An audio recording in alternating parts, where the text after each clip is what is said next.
Have you ever forgotten your phone? When did you realise you'd forgotten it? I'm guessing you didn't just smack your forehead and exclaim, "Damn!"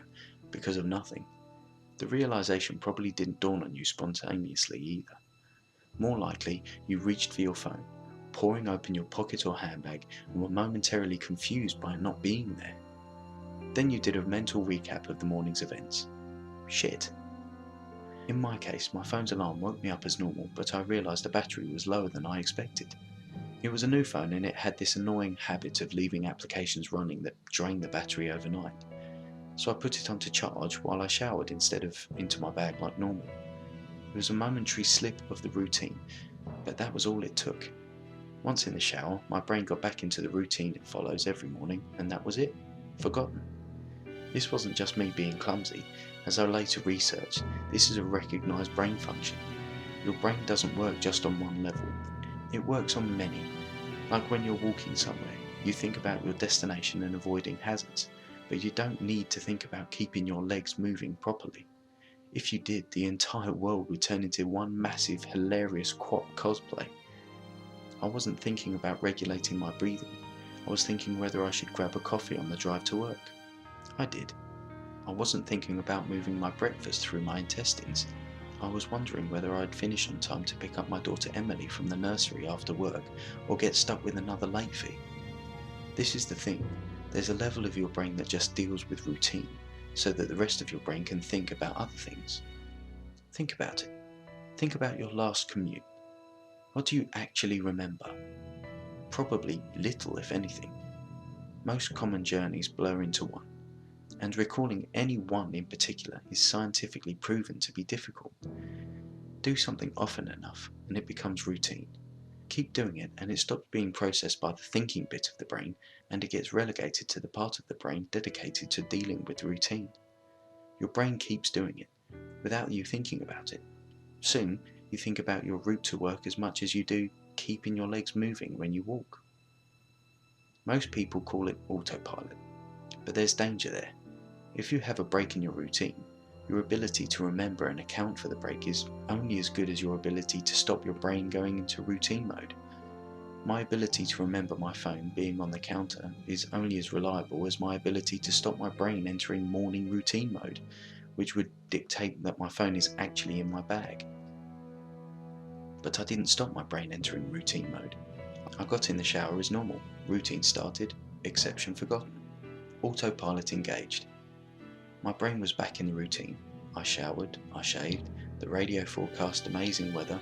I gave Emily her breakfast and loaded her into the car. She was so adorable that morning.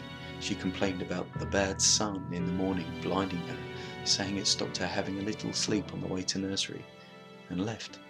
That was the routine. It didn't matter that my phone was on the counter charging silently. My brain was in the routine, and in the routine my phone was in my bag. This is why I forgot my phone. Not clumsiness, not negligence, nothing more than my brain entering routine mode and overwriting the exception. Autopilot engaged. I left for work. It was a sweltering hot day already. The bad sun had been burning since before my traitorously absent phone woke me. The steering wheel was burning hot to the touch when I sat down. I think I heard Emily shift over behind my driving seat to get out of the glare, but I got to work. Submitted the report, attended the morning meeting. It's not until I took a quick coffee break and reached for my phone that the illusion was shattered. I did a mental restep. I remembered the dying battery. I remembered putting it onto charge. I remembered leaving it there. My phone was on the counter. Autopilot disengaged. Again, there lies the danger. Until you have that moment, the moment you reach for the phone and shatter the illusion, that part of the brain is still in routine mode.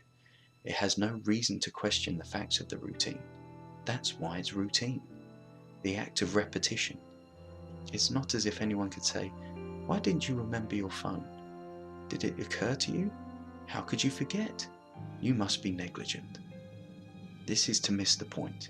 My brain was telling me the routine was completed as normal, despite the fact that it wasn't. It wasn't that I forgot my phone. According to my brain, according to the routine, my phone was in my bag. Why would I think to question it? Why would I check? Why would I suddenly remember, out of nowhere, that my phone was on the counter? My brain was wired into the routine, and the routine was that my phone was in my bag. The day continued to bake. The morning haze gave way to the relentless fever heat of the afternoon. Tarmac bubbled. The direct beams of heat threatened to crack the pavement. People swapped coffees for iced smoothies. Jackets discarded, sleeves rolled up, ties loosened, brows mopped, the park slowly filled with sunbathes and barbecues. Window frames threatened to warp. The thermometer continued to swell. Thank fuck the offices were air-conditioned. But as ever, the furnace of the day gave way to a cooler evening. Another day, another dollar. Still cursing myself for forgetting my phone, I drove home. The day's heat had baked the inside of the car, releasing a horrible smell from somewhere. When I arrived on the driveway, the stones crunching comfortably under my tyres, my wife greeted me at the door. "Where's Emily?" Fuck. As if the phone wasn't bad enough. After everything, I'd left Emily at the fucking nursery after all. I immediately sped back to nursery. I got to the door and started practicing my excuses, wondering vainly if I could charm my way out of a late fee. I saw a piece of paper stuck to the door. "Due to vandalism overnight, please use side door. Today only." Overnight? What? The door was fine this morning. I froze. My knees shook. Vandals. A change in the routine. My phone was on the counter. I hadn't been here this morning. My phone was on the counter. I'd driven past because I was drinking my coffee. I'd not dropped off Emily. My phone was on the counter. She'd moved her seat. I hadn't seen her in the mirror. My phone was on the counter. She'd fallen asleep out of the bad sun. She didn't speak when I drove past her nursery. My phone was on the counter. She changed the routine. My phone was on the counter. She changed the routine and I'd forgotten to drop her off. My phone was on the counter. 9 hours. That car. That baking sun. No air. No water. No power. No help. That heat. A steering wheel too hot to touch. That smell. I walked to the car door. Numb. Shock. I opened the door. My phone was on the counter, and my daughter was dead. Autopilot disengaged.